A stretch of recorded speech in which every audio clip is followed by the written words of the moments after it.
அஸ்ஸலாமு அலைக்கும். Hi friends, எப்படி இருக்கீங்க? இன்றைக்கி நம்ம சமோசா பட்டி தான் பார்க்க போகிறோம். அதுக்கு மாவு நம்ம பிசைஞ்சு எடுத்துக்கலாம். 2 கப் மைதா மாவு எடுத்துருக்கேன். இதில் உப்பு ஆட் பண்ணிவிட்டு நல்லா பிசைஞ்சு எடுத்துக்கோங்க. ஒரு டோ மாதிரி பிசைஞ்சு எடுத்துட்டு நம்ம இதில் நல்லா கையை வச்சு இந்த மாவை நீட்டி பிசைஞ்சிக்கணும். இப்போ நான் வீடியோவில் காமிக்கிறேன் பாருங்கள். இது மாதிரி தான் பிசைஞ்சு எடுத்துக்கணும். ஸ்டிக்கியாக இருந்துச்சுன்னா கொஞ்சம் மைதா மாவு ஆட் பண்ணிக்கோங்க, பவுடர் மாவு. இப்போ இங்கே பாருங்கள், இதே மாதிரி நீங்கள் பிசைஞ்சு எடுத்துக்கணும்.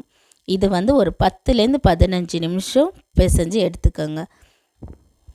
நல்லா பிசைஞ்சு எடுத்துக்கோங்க. இங்கே பாருங்கள், முன்னே இருக்கிற மாவுக்கும் ஸ்டார்டிங்கில் இருக்கிறதுக்கும் இப்போ இருக்கிறதுக்கு எப்படி இருக்குது பாருங்கள். நல்லா பிசைஞ்சு எடுத்துகிட்டு கரெக்டாக ஒரு 10லேருந்து 15 நிமிஷம் பிசைஞ்சால் தான் உங்களுக்கு மாவு நல்லா கிடைக்கும். இதை மூடி வச்சுட்டு 1 ஹவருக்கு அப்புறம் நான் காமிக்கிறேன். அந்த மாவு பார்த்தாலே உங்களுக்கு டோ பார்த்தாலே தெரியும் எவ்வளோ சாஃப்டாக இருக்குன்னு. இப்போது உருண்டை பிடிச்சி 20 நிமிஷம் ரெஸ்ட்டில் விட்டுடலாம். உருண்டை பிடிக்கும்போது என்ன மாதிரி பெருசாக எடுத்துட்டாங்க, சின்னதாகவே எடுத்துக்கோங்க. இப்போது 20 நிமிஷத்துக்கு அப்புறமா திரட்டி எடுத்துக்கலாம்.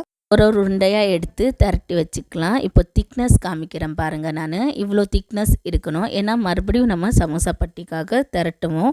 இப்போது எண்ணெயை அப்ளை பண்ணியிருக்கேன். எண்ணெய் அப்ளை பண்ணிவிட்டு மாவு டஸ்ட் பண்ணிக்கோங்க. மைதா மாவு தான் நான் இதில் டஸ்ட் பண்ணுறேன். கொஞ்சமாக எடுத்து ஆட் பண்ணிக்கோங்க. இப்போது ஏற்கனவே திரட்டி வச்ச மாவு நான் இதில் மேலே போட்டுக்க போகிறேன்.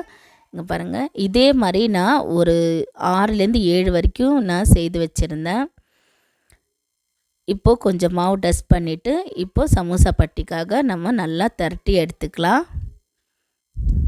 இதனால தான் நான் சொன்னேன், சின்னதாக உருண்டை எடுத்துட்டா உங்களுக்கு சின்னதாக வரும். அப்படியே நீங்கள் தவாவில் போட்டு ஹீட் பண்ணி எடுத்துக்கலாம். நான் பெருசாக எடுத்தனால கட் பண்ணிட்டேன். இப்போ இது மாதிரி கட் பண்ணி எடுத்து நான் நல்லா ஹை ஃப்ளேமில் தவா வச்சுட்டு ஹீட் பண்ணிவிட்டு தவா நல்லா ஹீட் ஆனதே சிம் பண்ணிவிட்டு சமோசா பட்டியை ஆட் பண்ணிவிடுங்க. ஆட் பண்ணிவிட்டு ஒரு காட்டன் துணியை வச்சு ப்ரெஸ் பண்ணி விடுங்க. அப்போ உள்ளே இருக்கிறதெல்லாம் நல்லா லைட்டாக வெந்து கிடைக்கும். ரொம்பலாம் வேக வச்சிடக்கூடாது. சப்பாத்தி மாதிரியெல்லாம் கலர் வரவே கூடாது.